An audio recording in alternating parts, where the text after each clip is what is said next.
Hey guys, welcome back to my YouTube channel. അപ്പോൾ നമ്മൾ ഇന്ന് വന്നിട്ടുള്ളതും കിഡ്സ് സ്പെഷ്യലാണ് കേട്ടോ. അപ്പോൾ നമ്മളിന്ന് എക്സെല്ലും ഉണ്ട്, നമ്മളിന്നൊരു സ്ട്രോബെറി ഉണ്ടാക്കാമെന്ന് വിചാരിച്ചിട്ടോ.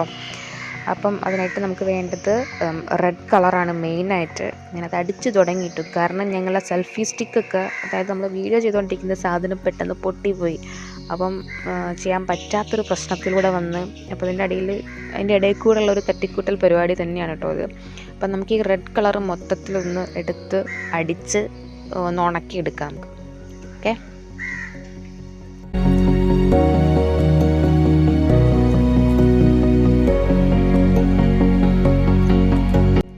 അപ്പോൾ ഇതാണ് നമ്മളെ എക്സെല്ല് മൊത്തത്തിൽ ഞാൻ പെയിൻറ്റ് ചെയ്തിട്ടുള്ളത് കേട്ടോ. അക്രിലിക് പെയിൻറ്റ് ആട്ടോ എടുത്തിട്ടുള്ളത്. അതാണ് കുറച്ചും കൂടി നല്ലത്. സ്കെച്ച് പെൻ കൊണ്ട് ചെയ്യുകയാണെങ്കിൽ നിൽക്കുമോ എന്നുള്ളത് എനിക്കൊരു ഐഡിയ ഇല്ല.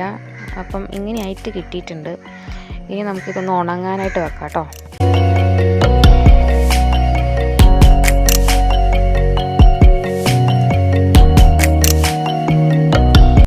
ഉണങ്ങിയ സ്ട്രോബെറിയിൽ നമ്മൾ കുറച്ച് ഡെക്കറേഷൻ കൊടുത്തിട്ടുണ്ട്. ഒരു ഗ്രീൻ കളർ പേപ്പർ കട്ട് ചെയ്തിട്ട് ഇലയും തണ്ടുമായിട്ട് വെച്ചിട്ടുണ്ട്.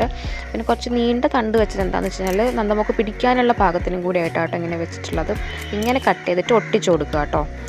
അപ്പം ഒട്ടിച്ചത് ഒന്ന് ഉണങ്ങാനായിട്ട് നമുക്ക് മാറ്റി വെക്കണം. ഗ്രീൻ കളർ പേപ്പറാണ് കുറച്ചും കൂടി നല്ലത്. ഞാൻ ഗ്രീൻ കളർ പേപ്പർ ഇല്ലാത്തതുകൊണ്ട് വേറൊരു പേപ്പർ എടുത്തിട്ട് ഗ്രീൻ കളർ പെയിൻറ്റ് അടിച്ചതാണ് കേട്ടോ. ഈ അക്രിലിക് പെയിൻറ്റ് തന്നെ നമ്മൾ അടിച്ചു കൊടുത്തതാണ്.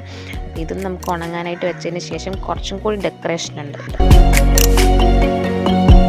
ഇത് നമുക്ക് ഉള്ള ഡെക്കറേഷൻ എന്ന് വെച്ച് കഴിഞ്ഞാൽ ഈ കറുപ്പ് പെയിൻ്റാണ്. കറുപ്പ് പെയിൻറ്റ് എടുത്തിട്ട് നമ്മൾ സ്ട്രോബെറീൻ്റെ മുകളിൽ കാണൂലേ ഒരു കുത്ത് സംഭവം, അതിൻ്റെ സീഡാണ് ഉള്ളിൽ വരുന്നത്.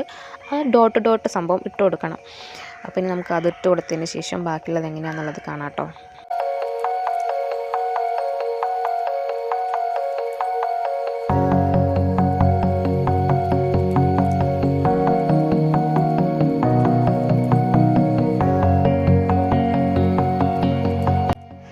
അപ്പോൾ ഏറെക്കുറെ സ്ട്രോബെറി പോലെയൊക്കെ തോന്നുന്നുണ്ടല്ലേ. അപ്പം ഇങ്ങനെയൊക്കെയാണ് നമ്മൾ ഇന്നത്തെ സ്ട്രോബെറി കുഞ്ഞു കഥ കേട്ടോ. കുട്ടി സ്ട്രോബെറി സ്റ്റോറി. അപ്പോൾ ഇതാ അവസാനം സ്ട്രോബെറി ഇങ്ങനെ ആയിട്ട് കിട്ടിയിട്ടുണ്ട്. അപ്പോൾ നിങ്ങളും കുട്ടികൾക്ക് വേണ്ടിയിട്ട് ഇങ്ങനെയൊക്കെ ഉണ്ടാക്കി കൊടുത്ത് ട്രൈ ചെയ്യാം കേട്ടോ. അപ്പോൾ അതിനായിട്ട് ഞാൻ ഷെയർ ചെയ്തിട്ടുള്ള ഒരു കുഞ്ഞു വീഡിയോ ആണിത്. ഇഷ്ടപ്പെട്ടിട്ടുണ്ടെങ്കിൽ മാക്സിമം ഈ വീഡിയോ ഷെയർ ചെയ്ത് തന്നെ സപ്പോർട്ട് ചെയ്യുക. സബ്സ്ക്രൈബ് ചെയ്യാത്തവരുണ്ടെങ്കിൽ എൻ്റെ യൂട്യൂബ് ചാനൽ ഒന്ന് സബ്സ്ക്രൈബ് ചെയ്തേക്കണേ. Okay, by.